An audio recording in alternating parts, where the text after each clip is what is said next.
Women ముఖ్యంగా ఒక particular 40-55 వరకు కూడా కొంతమంది మెనోపాజ్ సిట్యుయేషన్‌లోకి వెళ్తూ ఉంటారు కదా! అటువంటి టైంలో అసలు ఒక వుమెన్ శరీరంలో ఎటువంటి మార్పులు జరుగుతాయి? వాళ్ళ మానసిక పరిస్థితి, ఆలోచన పరిస్థితి ఎలా ఉంటుంది? ఎందుకంటే చాలా సార్లు మనం చూస్తూ ఉంటాం. మెనోపాజ్ సిట్యుయేషన్‌లో అప్పటి వరకు అన్ని విషయాల్లో పర్ఫెక్ట్‌గా ఉన్నవాళ్ళు ఇంబాలెన్స్ అవ్వడం, మెంటల్లీ కొంచెం బ్రేక్ డౌన్ అవ్వడం, డిప్రెషన్ ఇలాంటివి ఎన్నో చూస్తూ ఉంటాం. ఒక్కసారి మనకసలు ఆ మెనోపాజ్ అనేది ఆడవారి ప్రతి మానసిక, ఆలోచన, శారీరక ఇలాంటి అన్ని శక్తుల మీద ఎలా ప్రభావితం పడుతుంది? యాక్చువల్లీ మెనోపాజ్ అనేది కూడా ఒకళ్ళ నుంచి ఒకళ్ళకి వేరీ అవుతూ ఉంటుందండి. అంటే మెనార్కీని బట్టి డిపెండ్ అయి ఉంటుంది. కొంతమంది 10 ఏళ్లకే ఋతుక్రమం అనేది స్టార్ట్ అవుతుంటుంది. అలాంటి వాళ్ళల్లో మెనోపాజ్ అనేది చాలా ఎర్లీగా వస్తుంటుంది. సో అంటే 40 ఇయర్స్ కూడా రావు, 38, 37 ఇయర్స్ ఉన్నప్పుడే వాళ్ళు మెనోపాజ్ వచ్చేస్తూ ఉంటుంది. యూజువల్గా 42 to 54 ఇయర్స్ మధ్యన ఈ మెనోపాజ్ అనేది యూజువల్లీ ఎక్కువగా చూస్తుంటాం. సో ఎప్పుడైతే మెనోపాజ్ అంటే మెన్స్ట్రల్ సైకిల్ ఆగిపోతుంది, టోటల్గా సైకిల్ ఏదైతే ఉంటుందో అది యూజువల్లీ 1 ఇయర్ పాటు కూడా రాకుండా ఉంటే దాన్ని మనం మెనోపాజ్ కింద కన్సిడర్ చేస్తాం. యూజువల్లీ 3 మంత్స్ స్కిప్ అయింది, 4 మంత్స్ స్కిప్ అయింది, దాన్ని మనం కన్సిడర్ చేయలేం. 1 ఇయర్ పాటు ఒక్క మంత్ కూడా బ్లీడింగ్ అవ్వకుండా ఉన్నట్లయితే దాన్ని మనం మెనోపాజ్ అంటాం. అయితే దీన్ని ఎప్పుడైతే ఆ మెనోపాజ్కి రీచ్ అవుతారో ఆడవాళ్ళలో రకరకాల చేంజెస్ జరుగుతాయి. ఫిజికల్గా బాడీ అంతా చాలా మార్పులు చెందుతాయి.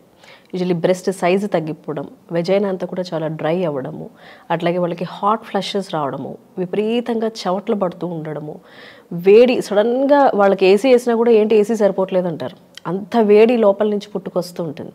అట్లాగే నైట్ విపరీతమైన చలి వేస్తూ ఉండడము, ఇటువంటివన్నీ కూడా ఇరిటేషను, కోపము, మూడ్ స్వింగ్స్, సడన్గా ఉన్నట్టుండి ఏడుస్తూ ఉంటారు, లేదా సడన్గా హ్యాపీ మూడ్లో ఉంటారు, హ్యాపీగా ఉన్నారు అనుకునేంత లోపల విపరీతమైన కోపం, దాని ద్వారా ఏడవడము, ఇటువంటివన్నీ కూడా మెనోపాజల్ లక్షణాల కింద చెప్పుకుంటాం.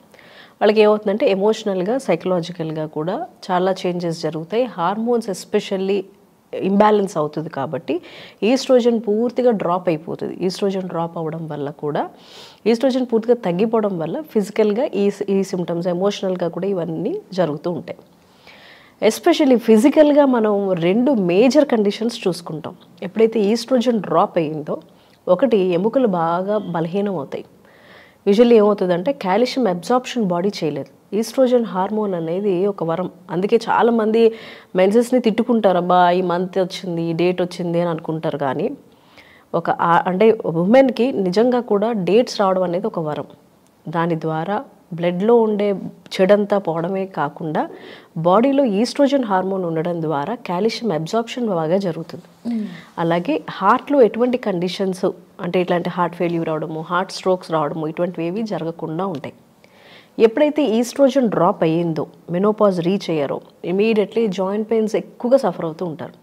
బాడీ కాల్షియం అబ్జార్బ్ చేసుకోలేదు. అలాగే హార్ట్కి సంబంధించిన ఇష్యూస్ కూడా ఎక్కువగా పోస్ట్ మెనోపాజల్లీ మనం చూస్తూ ఉంటాం. ఇవన్నీ ఫిజికల్గా జరిగే చేంజెస్. ఇక ఎమోషనల్గా అయితే వాళ్ళని కంట్రోల్ చేయడం చాలా కష్టంగా ఉంటుంది. వాళ్ళు విపరీతంగా కోపం రావడము, ఇరిటేట్ అవుతూ ఉండడము, హెడేక్ వస్తూ ఉండడము, వర్టిగో వస్తూ ఉండడము, ఇలాంటి రకరకాల ఫిజికల్ సిమ్టమ్స్ కూడా మనం చాలా కామన్గా చూస్తూ ఉంటాం. ఓకే. అయితే ఈ మెనోపాజ్ అనేది ముఖ్యంగా ఈ మధ్యకాలంలో అంటే మన మదర్స్కి ఆ టైంలో ఖచ్చితంగా 45 ఆ తర్వాతే వచ్చి ఉండేది. ఇక మన అమ్మమ్మలు వాళ్ళు దాటితే 45 కూడా వాళ్ళ పిల్లలకి అంటూ ఉండేవాళ్ళు. So coming to this era ఇప్పుడు 40 వస్తేనే మెనోపాజ్ స్టేట్లోకి వెళ్ళిపోతున్నారు. దానికి ముఖ్యంగా అంటే ఏంటి, ఆ రీజన్స్ ఏంటి? మనం ఆ మెనోపాజ్ స్టేజ్ని పుష్ చేయవచ్చా? యూజువల్లీ చాలామంది కేసెస్ వస్తాయండి మెనోపాజ్ని పుష్ చేయాలని, మెనోపాజ్ రాకుండా ఇంకా మెడిసిన్స్ తీసుకోవాలని కొంతమంది ఇస్తూ ఉంటారు. అలాగే మేము కూడా ప్రయత్నం చేస్తూ ఉంటాం యూజువల్లీ మెనోపాజ్ని కాస్త పోస్ట్పోన్ చేయడానికి, మళ్ళీ డేట్స్ నార్మల్గా రావడానికి, సో దట్ వాళ్ళకి ఏమవుతుందంటే జాయింట్ ఇష్యూస్, తర్వాత బ్యాక్ ఏక్ ఇష్యూస్ ఇలాంటివన్నీ రాకుండా ఉండడం కోసం. అయితే ఇది వరకుటి జనరేషన్లో మెనార్కే టైం అనేది 14 ఇయర్స్ 15 ఇయర్స్ అట్లా ఉండేది. ఆ తర్వాత 12-13 ఇయర్స్కి వచ్చింది. ఇప్పటి జనరేషన్లో 10 ఇయర్స్కే అవుతున్నారు.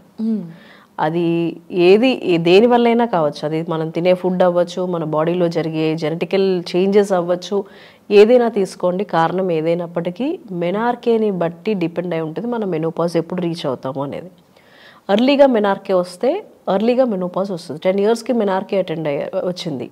సో డెఫినెట్లీ వాళ్ళు మెనోపాజ్ అనేది 37, 38 లోపల మెనోపాజ్ వచ్చేస్తుంది. అదే వాళ్ళు 13, 14 yearsకి అయ్యారు, definitely it takes 45 years. 15 years దాటింది, 15 years, 14 to 15 years, డెఫినెట్లీ ఒక 50 years వరకు రీచ్ అవ్వగలుగుతున్నారు. అంటే ఈ మధ్య అంటే ఈ ఏదైతే మినార్కే నుండి మెనోపాజ్ వరకు మధ్యలో టైమ్స్ ఏదైతే ఉందో ఇప్పటి కాలంలో లేట్ మ్యారేజెస్ కానివ్వండి, లేదంటే లైఫ్ స్టైల్, ఫుడ్ హ్యాబిట్స్ ఇవన్నీ కూడా ఉంటున్నాయి. సబ్స్టాన్స్ అబ్యూస్ ఉంటుంది, అలాగే నికోటిన్ యూసేజ్ ఉంటుంది, డ్రింకింగ్ ఆల్కహాల్ ఉంటుంది, ఇలా ఎన్నో కారణాలు ఉంటాయి కదా. మెనార్కే టైమ్స్ కరెక్ట్గా 13, 14కి అయినా కూడా ముందుగానే చాలా మందికి మెనోపాజ్ వచ్చే సిచ్యువేషన్స్ని కూడా చూస్తున్నాం. It all depends on what we eat అండి. ప్రతి దానికి, ప్రతి రోగానికి కూడా మీరు చెప్పినట్టుగా ఇప్పుడు మనం తీసుకునే కాఫీ దగ్గర నుంచి మొదలు పెడితే ఏదైనా ఎక్సెస్గా వెళ్ళినప్పుడు ఖచ్చితంగా బాడీ మీద ఇంపాక్ట్ ఉంటుంది. అది ఏదైనా తీసుకొనివ్వండి, మనం ఫుడ్ దగ్గర నుంచి తీసుకునే, కొంతమంది సిగరెట్ స్మోకింగ్ అలవాట్లు ఉంటాయి, కొంతమంది ఆల్కహాల్ తీసుకుంటారు. ఇలాంటి వాళ్ళల్లో కూడా ఈ ప్రీ మెనోపాజల్ సిచ్యువేషన్స్ ఎక్కువ చూస్తాం. సో ఇప్పుడు మీరు చెప్పినవన్నీ కూడా one of the reasons to attain menopause in early stage. So ఎర్లీగా చూడడానికి మనం తీసుకునే ఫుడ్ ఎలా ఉంటుంది, మనం ఎక్కువ ఆల్కహాల్ తీసుకుంటున్నామా, స్మోకింగ్ ఏమైనా ఎక్కువ చేస్తున్నారా, మందులు ఏమైనా వాడుతున్నారా, ఇప్పుడు రకరకాల ట్రీట్మెంట్స్ వచ్చాయి. సో ప్రతిదానికి సైడ్ ఎఫెక్ట్స్ ఉంటాయి. అట్లాగే యూజువల్లీ చాలా వరకు చెప్పాలంటే మనం తీసుకునే ఫుడ్ ఏదైతే మంచి ఆహారం ఉందో, చూడండి ఇప్పుడు చాలామంది ఘీ తీసుకోవడం మానేశారు.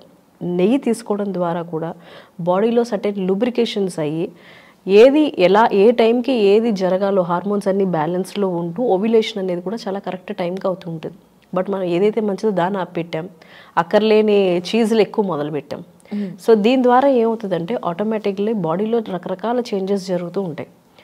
మెనోపాజ్ అనేది చాలా ఎర్లీ అయిపోతూ వస్తుంది. చాలామంది 40 years అటైన్ అవుతూనే, 40 years రీచ్ అవుతూనే మెనోపాజ్ అటైన్ అవుతున్నారు. సో యూజువలీ మనం తినే ఫుడ్ ఏది మంచి ఫుడ్ తీసుకోవాలో దాన్ని ఆపెట్టాము, ఏది తీసుకోకూడదో దాన్ని ఎక్కువగా ఇంక్రీజ్ చేసాం. సో ఫుడ్ అన్ని విషయాల్లో places a key role. So ఈ రకంగా మనం చూసుకున్నట్లయితే మెనోపాజ్కి ఫుడ్ అనేది, అంటే త్వరగా రావడానికి food is also a key role.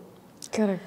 So ముఖ్యంగా మీరు అన్నట్టుగా ఎప్పుడైతే మెనోపాజ్ స్టేజ్ వస్తుందో అప్పుడు ఆడవాళ్ళు డిఫరెంట్ స్టేజెస్ ఆఫ్ ఎమోషనల్ ఇంబ్యాలెన్సెస్లోకి వెళ్తూ ఉంటారు.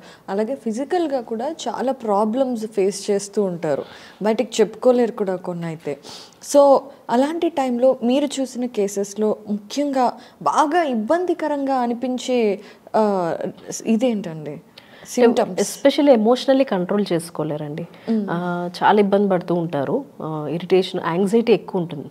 యాంగ్జైటీ ఎక్కువ ఉండి డిప్రెషన్లోకి వెళ్తూ ఉంటారు.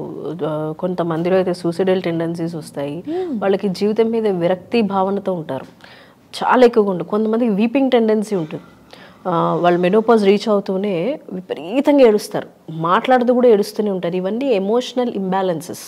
సో వాళ్ళు ఎప్పుడైతే హార్మోన్స్ లోపల ఇంబ్యాలెన్స్ అయిందో ఎమోషనల్లీ కూడా చాలా ఇంబ్యాలెన్స్ అవుతూ ఉంటారు. సో ఎస్పెషలీ మెనోపాజ్లో mind symptoms plays a key role. And వాటిని కంట్రోల్ చేయడం, వాళ్ళంతా వాళ్ళు కంట్రోల్ చేసుకోవడం చాలా కష్టతరంగా మారుతూ ఉంటుంది. దీంతోపాటు ఇంకొక 2 మేజర్ కండిషన్స్ చెప్పినట్లయితే మన joint issues and heart issues, ఈ 2 కండిషన్స్ని కూడా ఎక్కువగా చూస్తుంటాం. మీరు ఎక్కువ చూడండి, మోకాళ్ళు అరిగిపోయి అంటారు లేదా ఇంకొక ఇంపార్టెంట్ పాయింట్ ఏంటంటే చాలామంది హిస్టెక్టమీ చేయించుకుంటూ ఉంటారు. హిస్టెక్టమీ చేయించుకున్నప్పుడు మొత్తం గర్భాశయం ఏదైతే ఉందో గర్భసంచి మొత్తం తీసేస్తారు. అది రకరకాల కారణాల వల్ల, అది మామూలుగా ఎండోమెట్రియల్ థిక్నెస్ ఎక్కువ పెరిగిపోయి ఎక్కువ బ్లీడింగ్ అవుతున్నప్పుడు, ఇలా రకరకాల కండిషన్స్ వల్ల హిస్టెక్టమీ జరుగుతూ ఉంటుంది. వాళ్ళల్లో కూడా ఈస్ట్రోజన్ హార్మోన్ తగ్గిపోతూ ఉంటుంది. ఓకే. సో ఎప్పుడైతే ఈస్ట్రోజన్ హార్మోన్ తగ్గుతూ ఉంటుందో ఆటోమేటిక్గా కాల్షియం అబ్జార్ప్షన్ అవ్వదు బాడీకి. ఎప్పుడైతే అలా జరగదో వాళ్ళల్లో కూడా ఎక్కువ మోకాలు నొప్పులు చూస్తూ ఉంటాం. సో మనం కొన్ని సివియర్ కండిషన్స్, ఎస్పెషల్లీ నేను చూసినంత వరకు అయితే ఎక్కువగా జాయింట్ పెయిన్స్ ఎక్కువ చూసాం, ఎమోషనల్ ఇంబ్యాలెన్సెస్ ఎక్కువ చూసాం. ఆ రెండింటిని వాళ్ళు కంట్రోల్ చేసుకోవడం అనేది చాలా కష్టంగా ఉంటుంది. సడన్ మూడ్ వేరియేషన్స్ ఉంటాయి. యాంగ్జైటీ ఎక్కువ ఉన్నప్పుడు వాళ్ళకి దేని మీద అసలు ఇంట్రెస్ట్ అనేదే ఉండదు. అది చెప్పడానికి చాలా ఈజీగా మనం మామూలుగా చెప్పుకుంటాం, కానీ అది పడే వాళ్ళకి చాలా సివియర్గా ఉంటుంది. యాంగ్జైటీ కానీ, డిప్రెషన్ కానీ, మూడ్ స్వింగ్స్ కానీ, సడన్గా హాట్ ఫ్లషెస్ రావడము, విపరీతమైన చెమటలు పట్టడం, ఒళ్ళంతా తడిసిపోతుంది చెమటలతోటి. సో వాళ్ళకు కూడా చాలా అర్థం కాదు, ఒళ్ళంతా మంటలు వస్తూ ఉంటాయి అండ్ బాడీ షేప్ స్ట్రక్చర్ కూడా మారిపోతూ ఉంటుంది. ఎస్పెషల్లీ బ్రెస్ట్ సైజ్ తగ్గడము, వెజైనల్ డ్రైనెస్ ఎక్కువ అవుతూ ఉండడము. అప్పుడు ఏమవుతుంటే వెజైనల్ pH అంతా కూడా మారిపోయి ఈజీగా ఇన్ఫెక్షన్స్ అవుతూ ఉంటాయి, యూరినరీ ట్రాక్ ఇన్ఫెక్షన్స్ అవుతూ ఉంటాయి, వెజైనల్ ఇన్ఫెక్షన్స్ అవుతూ ఉంటాయి. సో ఇవన్నీ కూడా జరిగే చేంజెస్. సో ఎక్కువ సివియారిటీ చూసేది మనం ఎమోషనల్లీ ఇంబ్యాలెన్స్ ఉండడము, మెంటలీ చాలా డిప్రెస్డ్ స్టేట్లో ఉండడము అండ్ జాయింట్ ఇష్యూస్ ఎక్కువ సీరియస్ కండిషన్స్గా చెప్తాం. అయితే ఇవన్నిటిని అంటే ముఖ్యంగా మనం బ్యాలెన్స్ చేసుకునే స్టేట్లో ఉండం కాబట్టి మన ఇంట్లో ఉండే ఇతర కుటుంబ సభ్యులు, ముఖ్యంగా పార్ట్నర్స్, ఆ టైంలో వాళ్ళే మనకి ఎమోషనల్ సపోర్ట్ ఇవ్వగలిగింది, పిల్లలు, వాళ్ళు ఎలా వీళ్ళతో బిహేవ్ చేయాలి అనేది ఒక్కసారి. చాలామంది కంప్లైంట్ చేస్తూ వస్తారు నా దగ్గరికి. అంటే వాళ్ళ లైఫ్ పార్ట్నర్స్, పిల్లలు కూడా మా అమ్మ ఇలా చేస్తోంది, లేదా మా అమ్మ ఇలా కోపంగా ఉంటుంది, లేదా వాళ్ళ వైఫ్ గురించి కంప్లైంట్ చేయడము, ఇటువంటివి ఎక్కువ చూస్తాం. బట్ ఇప్పుడు మీరు అడిగిన క్వశ్చన్ దాని ప్రకారం చాలా మంచి క్వశ్చన్ ఏంటంటే, అట్లీస్ట్ అసలు ఫస్ట్ మనం ఎలా అర్థం చేసుకోవాలి. బికాస్ అది వాళ్ళు వాంటెడ్లీ చేస్తున్నది కాదు, లోపల జరిగే హార్మోనల్ ఇంబ్యాలెన్సెస్ వల్ల బాడీకి ఒక సర్టెన్ టైం పడుతుంది. ఆ మెనోపాజ్ అంటే pre menopause, menopause, post menopausal, ఈ ఒక సర్టెన్ టైం వరకు కూడా, ఇప్పుడు ఫర్ ఎగ్జాంపుల్ 43కి వాళ్ళు మెనోపాజ్ అటైన్ అయిపోయారు, 1 ఇయర్గా వాళ్ళకి లేదనుకోండి, దానికి 42 ఇయర్స్ 41 ఇయర్ అప్పటి నుంచి కూడా ఈ సిమ్టమ్స్ స్టార్ట్ అవుతాయి. దాన్ని ప్రీ మెనోపాజల్ సిమ్టమ్స్ అంటాం. మెనోపాజ్ టైంలో ఆల్రెడీ ఉంటుంది. ఇంకొక 1 ఇయర్ వరకు కూడా పోస్ట్ మెనోపాజల్ సిమ్టమ్స్ ఎక్స్టెండ్ అవుతూ ఉంటాయి. సో ఒక 2-3 ఇయర్స్ వరకు కూడా ఒక ఉమెన్కి definitely takes time again to become normal. అంటే నార్మల్గా ఇరిటేషను, ఎమోషనల్ ఇంబ్యాలెన్సెస్ లేకుండా ఉండడానికి ఒక సర్టెన్ టైం అయితే పడుతుంది. దానికి ఈ కోపం వచ్చి అరుస్తున్నప్పుడు యూజువల్లీ ఆడవాళ్ళు చాలా గట్టిగా అరుస్తారు, కోపం ఎక్కువ ఉంటుంది వాళ్ళకి ఆ టైంలో. యూజువల్లీ ఏమనుకుంటారంటే అది కావాలని చేస్తున్న బిహేవియర్లా అనిపిస్తుంది. అది యూజువల్లీ ఇంట్లో అర్థం చేసుకోవాల్సిన విషయం ఏంటంటే, ఇది వీళ్ళు కావాలని చేస్తున్న విషయం కాదు, హార్మోనల్ ఇంబ్యాలెన్సెస్ వల్ల ఒక సర్టెన్ స్టేజ్ రీచ్ అవుతున్నారు కాబట్టి అది అర్థం చేసుకుని వాళ్ళు దానికి ఎటువంటి రియాక్షను లేదా దాన్ని ఏదో ఒక ఇష్యూ కింద చేసుకోకుండా దాన్ని కొన్ని రోజులు వదిలిపెట్టేసినట్లయితే she'll also normal cool down అవుతారు. వీళ్ళకు కూడా ఎటువంటి ప్రాబ్లము వీళ్ళ వల్ల ఉండదు. కాబట్టి వీళ్ళు అర్థం చేసుకుంటే యాక్చువల్లీ ఇష్యూస్ అవ్వకుండా ఉంటాయి. అదర్వైజ్ ఏమవుతుందంటే వీళ్ళకి ఇంకా యాంగ్జైటీ ఎక్కువయ్యి ఇంకా డిప్రెషన్లోకి వెళ్తూ ఉంటారు. బికాజ్ ఆ టైంలో కన్సోలింగ్ చాలా ఇంపార్టెంట్. ఆ కన్సోలింగ్ ఎస్పెషలీ లైఫ్ పార్ట్నర్ నుంచి రావాలి. బట్ ఆ టైంలో అది అర్థం చేసుకోకుండా చాలా వరకు ఏమవుతుందంటే ఎందుకు ఇలా ప్రవర్తిస్తున్నారు అనే ఒక కంప్లైంట్ అనేది స్టార్ట్ అవుతుంది. సో యూజువలీ మెనోపాజల్లో ఎవరైనా కూడా ఇది ఫేస్ చేయాల్సిందే, ఇంట్లో వాళ్ళు ఫేస్ చేయాల్సిందే. వాళ్ళ పిల్లల మీద కోపడుతూ ఉంటారు. చిన్న చిన్న దానికి చాలా ఎక్కువ, అంటే చిన్న చిన్న ట్రివియల్ థింగ్స్ అంట, స్మాల్ ఇష్యూస్కి చాలా గట్టిగా అవసరం లేనంత కోపడడం జరుగుతుంటుంది. సో ఇలాంటివన్నీ కూడా మెనోపాజల్లో కామన్. ఇంట్లో వాళ్ళ సపోర్ట్ చాలా అవసరం. ఇది కనుక కొన్ని ఇయర్స్ వాళ్ళకి హెల్ప్ చేసినట్లయితే వాళ్ళు చాలా హాయిగా, ఇది మళ్ళీ దేనికి దారి తీయకుండా హ్యాపీగా వాళ్ళు బయటకు వచ్చేస్తారు. చాలా బాగా చెప్పారు. మళ్ళీ దీనివల్ల ఇంకొక పెద్ద సమస్య రాకుండా ఉంటుంది. అయితే యంగ్ జనరేషన్స్కి మెనోపాజ్ మీద ఉండే ఒక భయం ఏంటి అంటే, menopause and sexual relations also co related అని. ఈజ్ ఇట్ ట్రూ అండి? అంటే యూజువలీ మెనోపాజ్లో జరిగే చేంజెస్ మనం చెప్పాం ఆల్రెడీ. వెజైనల్ డ్రైనెస్ ఎక్కువ అవుతుంది. సో ఇంటర్ కోర్స్ చేసినప్పుడు చాలా ఇబ్బందికరంగా మారుతూ ఉంటుంది. So they cannot allow that partner అనమాట. సో ఇలాంటి చేంజెస్ జరుగుతాయి కాబట్టి యూజువలీ వాళ్ళ మధ్యన దూరం రావడము లేదా వాళ్ళు అర్థం చేసుకోలేకపోవడము ఇటువంటివన్నీ జరుగుతూ ఉంటాయి.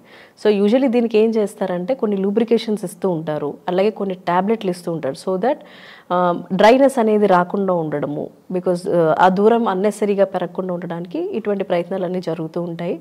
దాని ద్వారా ఏమవుతుందంటే ఇష్యూస్ రాకుండా ఉంటాయి. Okay, it's the balance kind of thing. మరి హోమియోపతిలో మెనోపాజ్లో చాలా ఆరోగ్యకరంగా కానివ్వండి, మానసికంగా కానివ్వండి, ఎన్నో సమస్యలు ఆడవాళ్ళు ఫేస్ చేయాలి అనే విషయం అయితే దానికి ఇంకా వేరే దారి లేదు.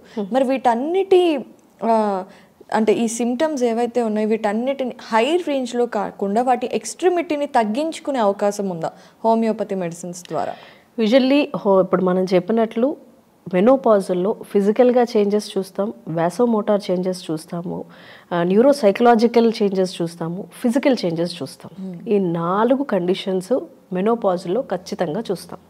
సో అవి ఏంటి అన్నది ఇప్పుడు ఇంతకు ముందు అంతా మాట్లాడుకున్నవన్నీ ఇవే కండిషన్స్. ఫిజికల్గా చెప్పాము, సెక్షువల్గా చెప్పాము, ఎమోషనల్గా చెప్పాము, అండ్ అన్ని రకాలుగానే మనం చెప్పడం జరిగింది. దీనికి హోమియోలో ఇందాక నేను ఫస్ట్ నుంచి చెప్తున్నట్టుగానే ప్రతి కండిషన్కి, మైండ్కి సంబంధించిన ప్రతి ప్రాబ్లంకి కూడా హోమియోలో మెడిసిన్స్ ఉంటాయి. సే ఫర్ ఎగ్జాంపుల్ ఇప్పుడు ఈస్ట్రోజన్ తక్కువ అయిపోవడం వల్ల ఈ ప్రాబ్లం వచ్చింది. సో దీనికి యూజువలీ వాళ్ళ బిహేవియర్ ఎలా ఉంది, ఇప్పుడు అందరికీ అన్ని సిమ్టమ్స్ ఉంటాయన్నా ఇది లేదు అన్న గ్యారంటీ లేదు. కొంతమందిలో వీపింగ్ టెండెన్సీ ఉంటుంది, కొంతమందిలో ఇరిటేషన్ ఉంటుంది, కొంతమందిలో దే షౌట్ లైక్ ఎనీథింగ్, కొంతమందిలో హాట్ ఫ్లషెస్ ఉంటాయి. ఇలా ఒక్కొక్కళ్ళు ఒక్కొక్క రకరకాల ఒక బంచ్ ఆఫ్ సిమ్టమ్స్ ఉంటాయి.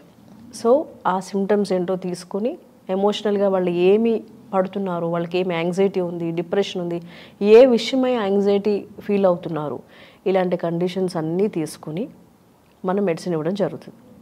ఎప్పుడైతే అట్లా మెడిసిన్ ఇస్తామో తప్పనిసరిగా వాళ్ళకి రిలీఫ్ ఉంటుంది. అంటే it is not about relief అనే కాదండి, వాళ్ళకి చాలా వరకు వాళ్ళు బయటకు వచ్చేస్తారు అందులోంచి. ఎమోషనల్లీ ఏదైతే వాళ్ళకి ఇబ్బంది పడుతున్నారో దాంట్లోంచి బయటికి రావడం జరుగుతుంది. ఏవైతే మనం ఈ అబ్జార్ప్షన్, కాల్షియం అబ్జార్ప్షన్ ప్రాబ్లం చెప్పాం, దానికి కూడా మెడిసిన్స్ ఉంటాయి. మెడిసిన్స్ ఇవ్వడం ద్వారా ఎటువంటి డెఫిషియెంట్ డిజార్డర్స్లోకి వెళ్లకుండా ఉంటుంది. ఓకే. యూజువల్లీ కాల్షియం అబ్జార్ప్షన్ ఇక్కడ ఫెయిల్ అవుతుంది కాబట్టి మనం ఇచ్చే మెడిసిన్స్ ద్వారా ఎటువంటి డెఫిషియెంట్గాను వెళ్లకుండా చూసి బ్యాలెన్స్గా ఉంచే మెడిసిన్స్ ఉంటాయి. సో ఇలా చేయడం ద్వారా ఎక్సలెంట్గా మెడిసిన్స్ ఉంటాయి హోమియోలో. Especially emotional imbalances, weeping tendencies, కొంతమందిలో చెప్పినట్టు depression, suicidal tendencies, anxiety disorders, ఇటువంటి వాటి అన్నిటికీ మెడిసిన్స్ ఉంటాయి. కాబట్టి హ్యాపీగా మెడిసిన్స్ తీసుకున్నట్లయితే దగ్గరలో ఉండే ఎఫిషియంట్ హోమియో ఫిజిషియన్ దగ్గరికి వెళ్ళండి, తప్పకుండా మెడిసిన్స్ తీసుకోండి. మెనోపాజ్ సిమ్టమ్స్ ఏవైతే ఉన్నాయో, మిమ్మల్ని ఏవైతే బాధిస్తున్నాయో తప్పకుండా మీకు రిలీఫ్ పొందుతారు. హ్యాపీగా మీకు ఇంట్లో ఎటువంటి డిస్టర్బెన్సెస్ రాకుండా ఉంటాయి. చాలా వివరంగా చెప్పారు అండ్ చాలా కూల్గా కాన్వర్జేషన్ జరిగింది. Before wrapping up one last question Roshan గారు, ఇప్పుడు చాలామంది అమ్మాయిలు కానివ్వండి డిఫరెంట్ హార్మోన్స్ తీసుకోవడం కూడా మొదలుపెట్టారు for what's ever reasons. So ఇలాగే మెనోపాజ్కి భయపడి కూడా ఈస్ట్రోజన్ ఇంజెక్షన్స్ తీసుకోవటం ఇలాంటివి కూడా కొన్ని కేసెస్ జరుగుతూ ఉంటాయి. అలా చేయటం వల్ల అంటే మనం ఇంతసేపు మంచి ఇలా జరుగుతుంది అని చెప్పినప్పుడు చెడు మనం చేయటం వల్ల మనకి ఏం నష్టం జరుగుతుంది అనేది చెప్పడం కూడా ఇంపార్టెంట్ కదా. సో అలా హార్మోనల్ ఇంజెక్షన్స్ ఇలాంటివి తీసుకున్నప్పుడు మన బాడీలో నెగిటివ్ రియాక్షన్స్ ఉంటాయా, ఉంటే ఎలా ఉంటుంది, అవి ఎందుకు చేయకూడదు? యూజువల్లీ ఎప్పుడైనా సరే ఎవరైతే ఇస్తున్నారో వాళ్ళే చెప్తారు ఇట్లాంటి hormone is nothing but synthetic medicine, it is an artificial medicine which is not natural. మీ బాడీకి ఎంత అవసరం అవుతుందో అంత ఆల్రెడీ బాడీ ఇస్తుంది. బాడీ ఇవ్వలేకపోతుంది అంటే అక్కడ ఏదో సమస్య ఉందని అర్థం. సో సమస్యని సాల్వ్ చేసుకుంటే ఆటోమేటిక్గా హార్మోన్స్ అనేవి బ్యాలెన్స్లో ఉంటాయి. అంతేగాని ప్రాబ్లమ్ని సొల్యూషన్ తెచ్చుకోకుండా మీరు హార్మోన్స్ ఇస్తూ వెళ్తే బాడీలో సైడ్ ఎఫెక్ట్స్ స్టార్ట్ అవుతాయి. అది మేల్ అయినా సరే ఫిమేల్ అయినా సరే. మేల్లో కూడా ఒక సర్టెన్ ఏజ్ వచ్చిన తర్వాత ఈ మేల్ హార్మోన్స్ తగ్గిపోతూ ఉంటాయి. ఎప్పుడైతే తగ్గిపోయాయో సో సమ్ ప్రాబ్లమ్స్ అనేవి స్టార్ట్ అవుతాయి. సో ఎప్పుడైతే అవి స్టార్ట్ అయ్యో వాళ్ళు హార్మోన్స్ తీసుకోవడం మొదలు పెడతారు. ఎస్పెషల్లీ మేల్ హార్మోన్స్ తీసుకున్నప్పుడు హార్ట్ స్ట్రోక్స్ వచ్చే అవకాశం ఉంటుంది. సో యూజువల్లీ అలా పోయిన వాళ్ళు చాలామంది ఉన్నారు. ఇది ఒకటి. అలాగే ఫిమేల్స్లో కూడా ఎనీ హార్మోన్, అది ఏ హార్మోన్ అయినా అవ్వనివ్వండి, బాడీకి ఎస్పెషల్లీ మనం వేరే కండిషన్స్ వల్ల అది అవసరం లేనిది అవసరం అయిందని అనుకుని తీసుకుంటే మాత్రం చాలా ఇబ్బంది అవుతుంది. ఏదైనా డెఫిషియన్సీ ఉంటే అవసరం అనుకుంటేనే డాక్టర్స్ చెప్తారు, లేకపోతే ఏమాత్రం చెప్పరు. బట్ జస్ట్ లైక్ దట్ మనంతటి మనమే అనుకుని చాలామంది కొన్ని చాలా సిల్లీగా ఉంటాయి, సిల్లీకి చాలా సీరియస్గా ఉండే హార్మోన్స్ ఇంజెక్షన్స్ తీసుకోవడం ఇటువంటివి చేస్తూ ఉంటారు. చేయడం ద్వారా చాలా ఇబ్బంది పడతారు, దానికి విపరీతమైన సైడ్ ఎఫెక్ట్స్ ఉంటాయి. సో డెఫినెట్గా synthetic hormones until unless it is must మనం వెళ్ళకపోవటమే మంచిది. రోషన్ గారు ఈరోజు చాలా టాపిక్స్ గురించి చాలా వివరంగా చెప్పారు. అండ్ అలాగే మానసిక వ్యాధులకి కూడా మందులు ఉంటాయని చెప్పారు. డెఫినెట్గా నెక్స్ట్ ఎపిసోడ్స్లో వీటి గురించి ముఖ్యంగా మాట్లాడుకుందాము. సో ఎవరైనా love failures, depression, anxiety, sleep disorders ఏ ప్రాబ్లంలో ఉన్నా కూడా కమెంట్స్లో పెట్టండి. మీ క్వశ్చన్స్ నేను రోషన్ గారితో డిస్కస్ చేస్తాను. And for today's conversation I would really want to thank you. And అలాగే చాలా వివరంగా చెప్పినందుకు, ఐ డ్రీమ్కి వచ్చినందుకు ధన్యవాదాలండి.